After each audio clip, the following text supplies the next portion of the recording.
Merci, bonjour et bienvenue amis téléspectateurs de Amani TV. Aujourd'hui nous recevons Madame Ndiaye Hélène Ndiaye, elle est la directrice et fondatrice de Kitamba. Madame Ndiaye, bonjour. Bonjour Monsieur Wade. C'est un plaisir de vous avoir à Amani TV. Pareillement, merci de nous recevoir. Alors vous êtes en campagne avec Kitamba pour le 26 et le 27 juillet, notamment sur les serviettes hygiéniques et tout ça. Et vous dites, brisons les tabous sur les menstrues. Absolument.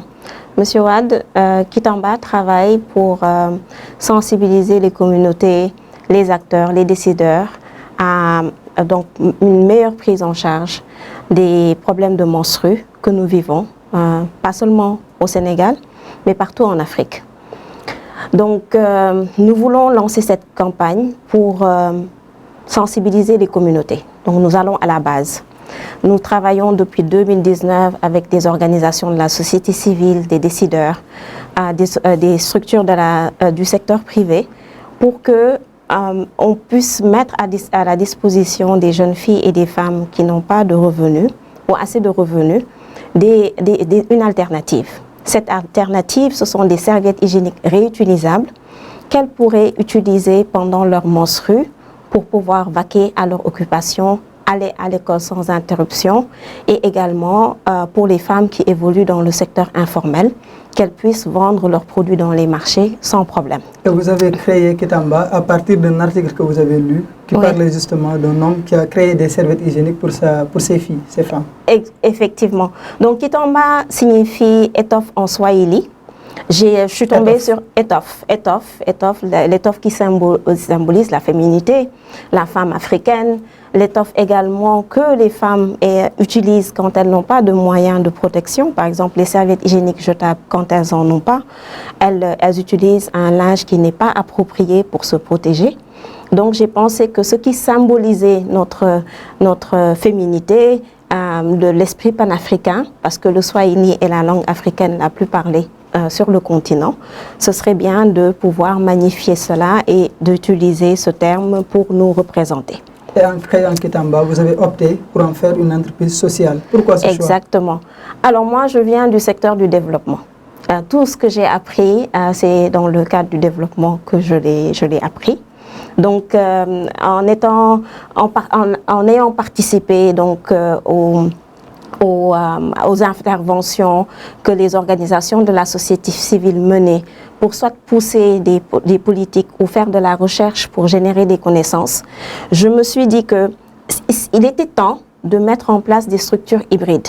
Ces structures hybrides allaient faire deux choses. Et puis c'était dans le cadre en tout cas pendant l'époque où tout le monde parlait d'économie sociale et solidaire. Si vous faites attention, Monsieur Wade, les jeunes qui créent des structures en ce moment, des entreprises, ils vont créer des entreprises génératrices de revenus, mais vous allez voir que ces jeunes-là essayent d'avoir un impact fort dans les communautés. L'impact social est fort. Là où ils se déploient, les actions qu'ils font, ils essayent de faire en sorte que ça puisse avoir un impact dans les communautés qu'ils servent.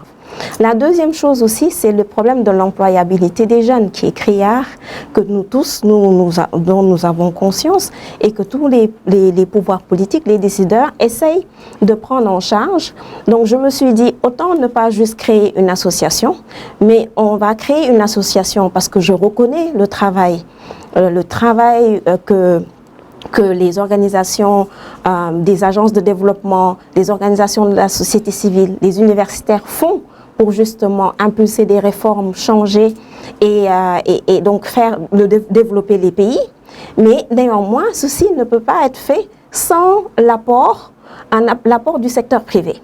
Donc l'autre aspect donc, de Kitamba, c'est la mise en place d'une structure, donc qui est une structure à action simplifiée, donc une structure très simple, qui est censée produire au niveau local et également mettre en place un centre de formation dans lequel on va faire de la transmission de savoir-faire. Accompagner les communautés. Accompagner les communautés, mais travailler particulièrement avec les groupements d'intérêt économique pour qu'au moins elles aussi, qu'elles puissent si elles le souhaitent, se lancer dans le business de la commercialisation de serviettes hygiéniques réutilisables ou d'autres produits associés.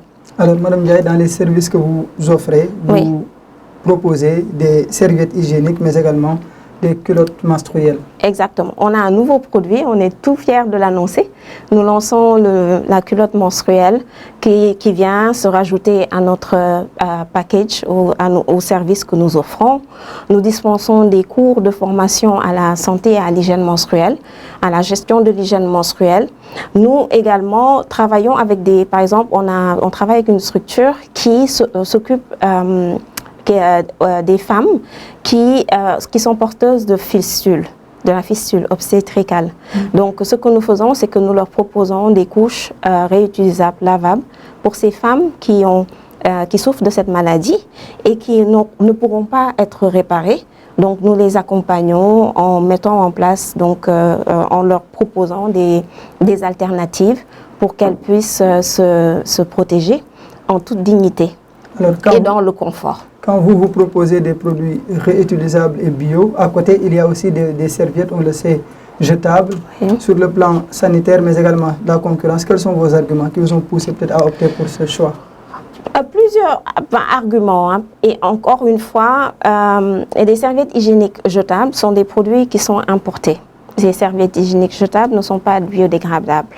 On voit maintenant dans le monde entier des femmes qui même économiquement peuvent se permettre d'acheter des serviettes hygiéniques jetables, qui apprennent à faire elles-mêmes leurs serviettes hygiéniques écologiques. On dit écologique ou bio, mais il y a un souci de prise en charge sanitaire. Il y a des prévalences de cancer, des infections. Et moi, je fais pas partie du corps médical, donc je fais très attention à ce que je dis. Mais tout ce qu'on sait, c'est que de plus en plus, même les femmes, des femmes totalement économiquement matures, ou enfin économiquement qui ont les moyens d'acheter ces produits, préfèrent changer pour utiliser soit des serviettes hygiéniques jetables ou la coupe menstruelle, donc d'autres alternatives pour éviter les produits chimiques qui sont dans ces serviettes hygiéniques et dont on ne sait pas, on ne maîtrise pas en tout cas l'impact que ça peut avoir dans notre santé. Alors Madame Ndiaye, vous êtes partie du constat que qu'à l'école comme dans les entreprises, les périodes menstruelles posent parfois problème pour les femmes qui n'ont pas souvent accès à ces produits-là. Aujourd'hui, avec le chemin que vous avez fait avec Kitamba, quels sont les résultats? Comment vous vous sentez quand vous regardez derrière? On est quand même, on se sent bien. Maintenant, on a beaucoup d'obstacles. Hein. On avoue que c'est un combat, journalier. On doit faire tous les efforts possibles parce que on est sur deux fronts complètement différents. Il y a le front du développement et l'autre c'est le front donc du privé et le business. Et on doit faire en sorte de créer des ponts et pour pouvoir justement convaincre. Et justement, quels sont les acteurs avec qui vous travaillez? Ah oui, on a travaillé avec beaucoup d'acteurs que nous remercions. Prenons le temps de les remercier. À l'entame, il y a eu Oxfam, il y a eu des organisations même communautaires, des organisations comme Speak Up Africa qui interviennent sur la santé et l'hygiène, le volet eau, hygiène, assainissement est très important également dans la gestion des menstrues. Nous avons travaillé avec la FIFA, la Fédération internationale de football association. Vous allez me dire, mais pourquoi la FIFA? Oui. Il y a des équipes de football donc féminines. Et ces équipes-là, quand elles jouent au sport, personne ne se demande comment elles gèrent leurs menstrues. Personne ne se demande quel impact des règles douloureuses, par exemple, pourraient avoir sur leur performance physique. Donc, on a eu la chance de rencontrer la secrétaire générale, Madame Fatma Samoura, qui nous a invités à lui présenter une proposition de projet. Donc, c'était une phase pilote. On est intervenu au Soudan du Sud pour justement former l'intégralité de l'écosystème féminin. Et donc, tout comme Kitamba, qui est africain. Vos actions également s'étendent sur l'Afrique. Absolument. On est intervenu au Soudan du Sud, on est sur le point d'intervenir en Mauritanie, on a des partenaires au Mali et en Côte d'Ivoire. Et quelles sont les perspectives à l'issue de cette campagne? À l'issue de cette campagne, nous aimerions que les décideurs qui sont ici reconnaissent et nous aident à mettre en place d'abord une politique publique qui prenne en charge la santé et l'hygiène menstruelle. On a tous entendu ce que notre président a dit, le président Macky Sall, quand il a lancé le défi à son homologue, le président Paul Kagame, en lui disant qu'il faudrait qu'ils travaillent ensemble pour que toutes les jeunes filles et les femmes aient accès aux produits, donc aux serviettes hygiéniques, mais également qu'ils luttent ensemble pour la défiscalisation des produits hygiéniques. Monsieur Wade, les serviettes hygiéniques jetables sont taxées comme des produits de luxe dans le monde entier, pour un besoin aussi primaire. Donc il faut juste qu'on essaye de trouver un moyen, donc ça c'est un appel aux décideurs, aux institutions, pour qu'on mette en place cette politique qui prendrait en charge donc le droit fondamental à l'accès aux serviettes hygiéniques tout court. Donc ça c'est un premier appel qu'on ferait. Le deuxième appel c'est le dispositif même des toilettes dans les écoles. On sait tous que de plus en plus on voit des écoles où il y a le genre, donc les toilettes sont sensibles au genre. On a une partie qui est réservée aux garçons, une partie qui est réservée aux filles. Mais néanmoins, il y a quand même quelques problèmes, comme l'accès à l'eau, l'accès à la propreté. L'entretien de ces toilettes reste quand même à être revu. Il y a également l'accès à des poubelles, parce que dans nos sociétés et dans nos cultures, on parle de tabou. Mais quand une jeune fille veut se changer, elle aura beaucoup de mal à juste jeter sa serviette hygiénique n'importe où. En général, dans les toilettes, je suis sûre que vous avez fait l'école, dans toutes les écoles, on a du mal à trouver dans les toilettes des poubelles encastrées qui pourraient permettre à ces filles de pouvoir donc jeter leur serviette hygiénique en toute tranquillité. Donc il y a un dispositif qui devrait être mis en place pour que justement des jeunes filles ou les femmes, moi je vais au marché, en tout cas j'aime pas trop aller au marché en réalité, mais même au marché, personne ne se pose la question à savoir mais comment nos mamans, nos sœurs, nos filles font quand elles ont leur menstrue. Parce qu'elles ne peuvent pas rester toute la journée sans ne pas devoir utiliser des toilettes. Mais ces toilettes, nous savons très bien qu'elles sont impraticables. Donc, c'est toutes ces réflexions qu'il faut mettre en place pour que quand une jeune fille, quand une femme a ses menstrues, qu'elle puisse vaquer à ses occupations sans problème, en dignité, et surtout qu'elle n'ait pas de peine. Et ça me fait aussi un peu parler de l'acteur ou de notre partenaire qui est en train de nous accompagner, parce que cette campagne, elle n'est pas nationale, elle est sous-régionale. Nous allons travailler avec des partenaires au Mali. On a une association qui s'appelle Tiwindi et une autre association qui s'appelle HCAD. Ce sont deux associations de jeunes. L'une est portée par un homme, l'autre par une jeune femme. Et en Côte d'Ivoire, on a une association, c'est un collectif d'associations qui va nous accompagner pour qu'on puisse vulgariser toute la problématique de la santé et de l'hygiène menstruelle.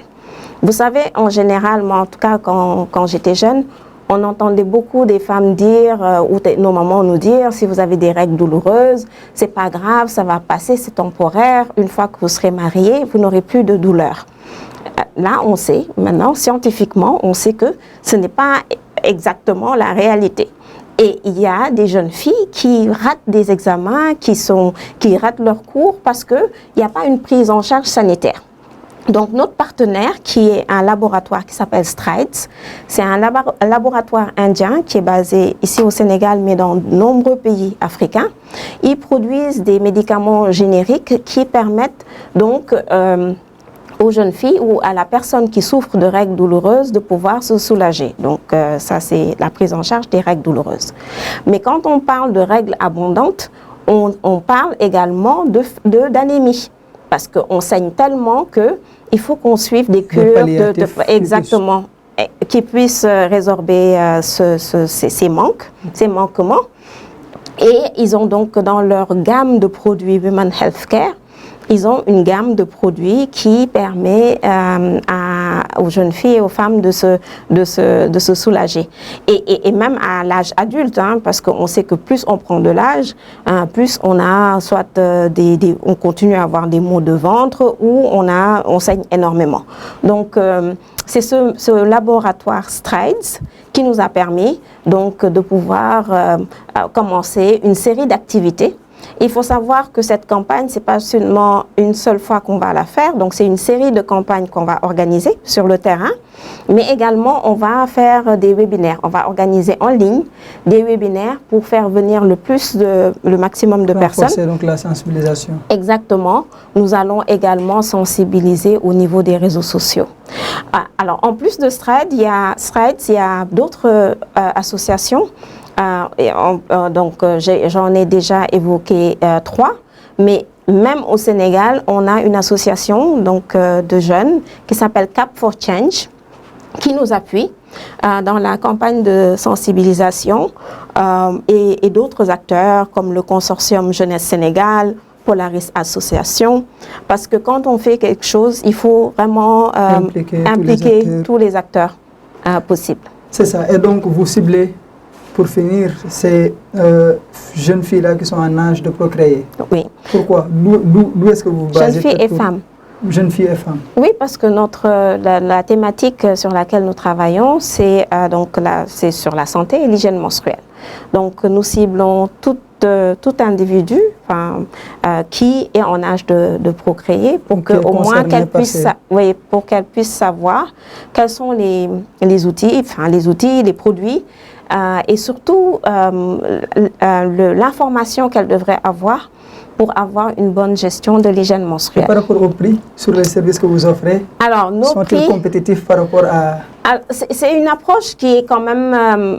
certains nous disent « Ah, vos prix sont chers », d'autres nous disent « Non ». Mais quand vous faites le calcul sur un an, parce que le kit de serviettes hygiéniques, il est composé de 5 serviettes hygiéniques. Vous en avez 3 de jour et 2 de nuit. En plus de cela, on s'est rendu compte qu'il y a des jeunes filles, des femmes qui n'ont pas accès à des culottes correctes. Donc, on a voulu mettre 2 culottes dans le kit fait en coton et le sachet opaque qui permet à la jeune fille et à la femme de se changer quand elle est dans un endroit où quand elle n'est pas chez elle. Donc, elle plie sa serviette hygiénique, elle l'insère donc dans le sachet opaque et là il n'y a aucune odeur qui sort du sachet et puis on peut rien voir. Donc elle est à l'aise jusqu'à ce qu'elle rentre chez elle et puis elle trempe sa serviette dans de l'eau froide et qu'elle lave avec du savon. Puis elle la sèche, donc elle la fait sécher. Donc cet exercice, par exemple ce kit, il est utilisable pendant 1 an. Et il coûte 13 000 francs dans le secteur marchand. Maintenant, pour pallier donc à la cherté, si je peux utiliser ce terme, en tout cas à l'investissement que la famille devrait faire, qui n'est pas très évident, ayant conscience des problèmes économiques que toutes les familles traversent, nous travaillons justement en étroite collaboration avec les bailleurs. Et donc dans ce cas-là, on conceptualise des projets. Donc ces bailleurs, soit ils achètent les produits chez nous, qu'ils redistribuent gratuitement donc aux jeunes filles et aux femmes, donc en fonction de la thématique qui les intéresse. Il y en a qui travaillent qui interviennent dans le domaine de l'éducation, d'autres qui interviennent sur l'autonomisation des femmes.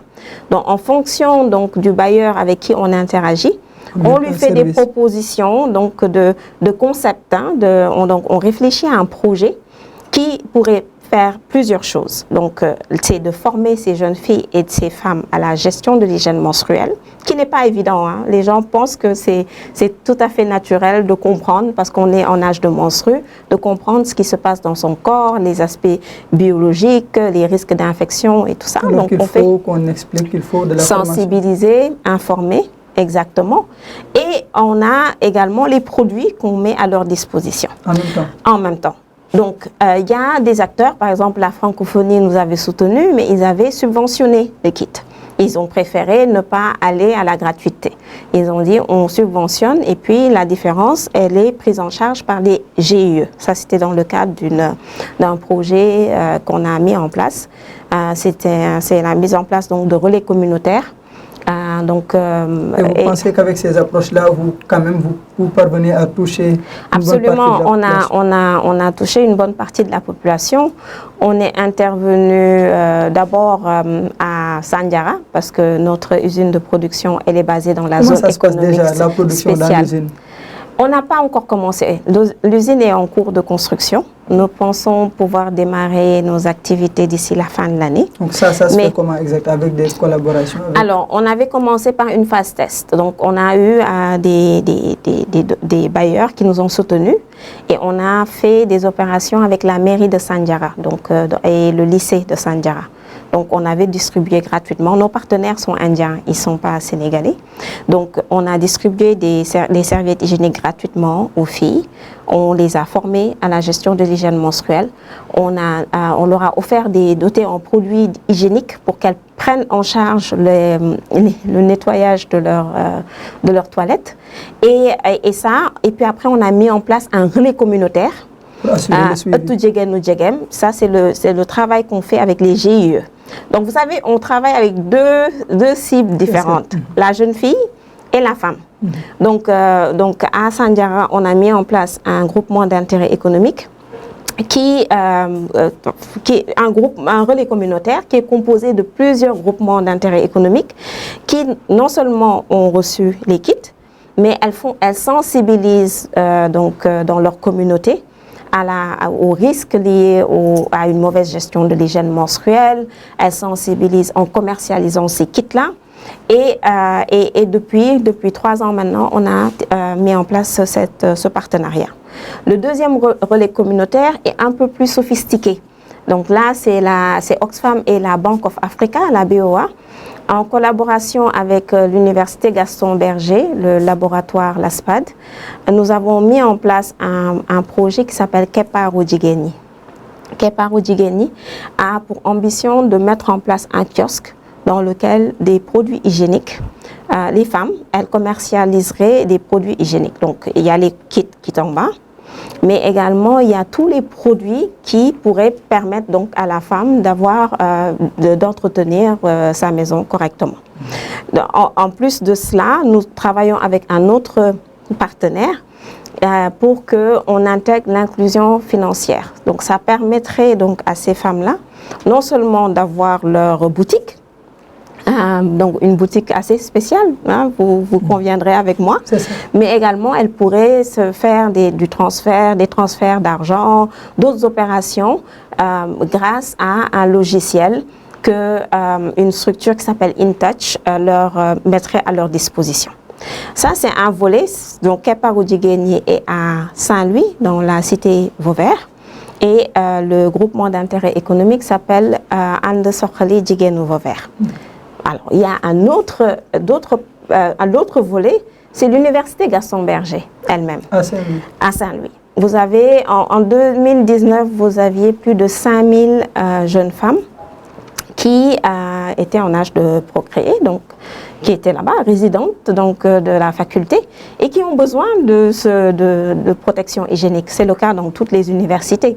Donc, on a essayé de leur proposer un système, une plateforme, autour de laquelle elles pourraient non seulement avoir accès à ces produits, mais parler des problèmes liés à la santé de la reproduction.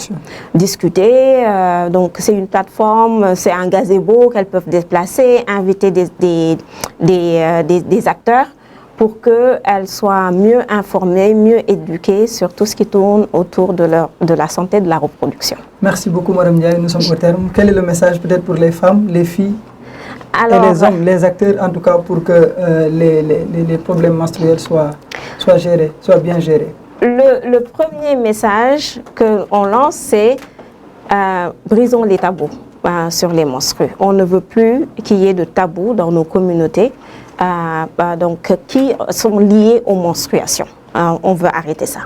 Le deuxième message, c'est à l'endroit donc des décideurs, pour que tout le monde, que toutes les organisations qui travaillent sur la santé et l'hygiène menstruelle, parce qu'il y en a d'autres, qu'on se mette en coalition et qu'on puisse mettre en place cette politique publique. Et trois, donc de pouvoir plus motiver nos filles, nos mamans à utiliser les serviettes hygiéniques réutilisables ou les couches menstruelles, parce qu'il y va de notre santé. Donc que tous ensemble, on s'y mette pour changer le paradigme et puis libéraliser l'utilisation des serviettes hygiéniques réutilisables ici au Sénégal, mais partout en Afrique aussi. Merci beaucoup. Merci, M. Wade. Merci à vous également, mes téléspectateurs de Harmonie TV. Nous étions avec Madame Yaye Hélène Ndiaye. Elle est la directrice et fondatrice de Kitamba, qui est une entreprise sociale qui travaille pour la gestion, en tout cas, des menstrués, qui met à la disposition des jeunes filles et des femmes des serviettes hygiéniques et des packs qui constituent, en tout cas, qui peuvent leur aider dans la gestion de leur menstrués. Merci à vous et à bientôt sur Harmonie TV, la chaîne de l'Afrique.